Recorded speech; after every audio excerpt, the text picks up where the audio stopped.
The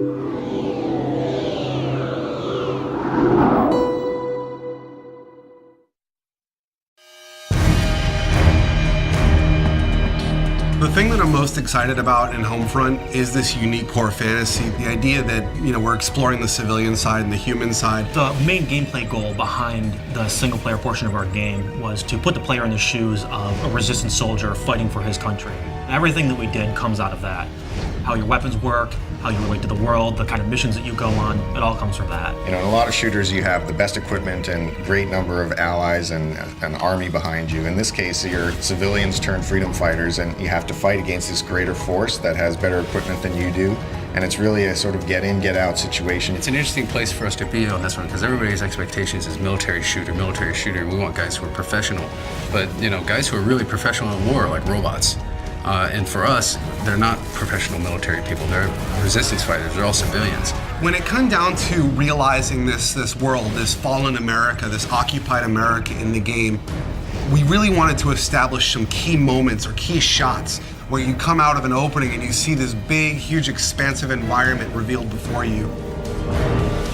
You see this enormous vista of this plane that crashed when the EMP went off. It's kind of like this moment where you're like, this is really something different. It's really spectacular. We really want people to feel like this looks like a place that I grew up in, and then twist it, and now it looks abandoned, now it looks collapsed. The second thing, which I think has been a huge win for us overall, is going after real-world brands. We really want to get these brands in here because they're part of the fabric of American life. So one of the places that the Koreans use as a supply depot is a classic big box store. And they sort of move in and they use the big space to store all their military stuff. And that's one of our big set pieces where the military goes on a raid mission to steal a bunch of fuel.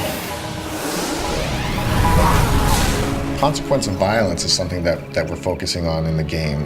War is not a pretty thing, and there's not always lots of positive events that come out of it. It's actually very dark and tragic, and we want to show that element in Homefront, which you don't really get in a lot of shooters.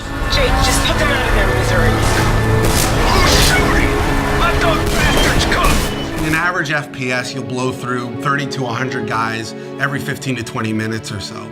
And you sort of get this what we call massacre fatigue. When you stop even caring, you don't even realize that you're killing humans. But what we're trying to do is really attach emotion to that it actually, there are consequences to violence. Please form a single file line and have your papers ready for inspection. How am I supposed to make the player feel or care about the fact that they're killing when that's the whole goal of the game? But that's really the fundamental crux of what we're trying to achieve.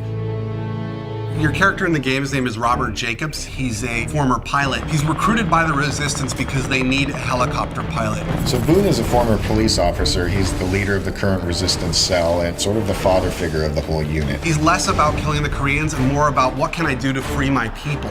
Connor is really the key combat figure of the group. He's a little on the wild side. He's not conventional, but he's really a valuable man to have in a fight. And Rihanna is born and raised in upstate New York. She was kind of the hunter in the wilderness, and she just felt the call to join the Resistance and do whatever she could about it. The final character is Hopper. What makes him really interesting is he's a Korean American, and he has scars on his face from race riots that happened in the early parts of the war.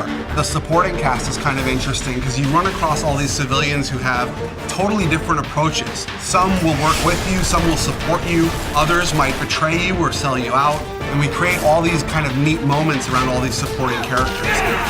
You're a guy who is caught up in this crazy scenario, fighting alongside other people who have no real training. So, you make mistakes.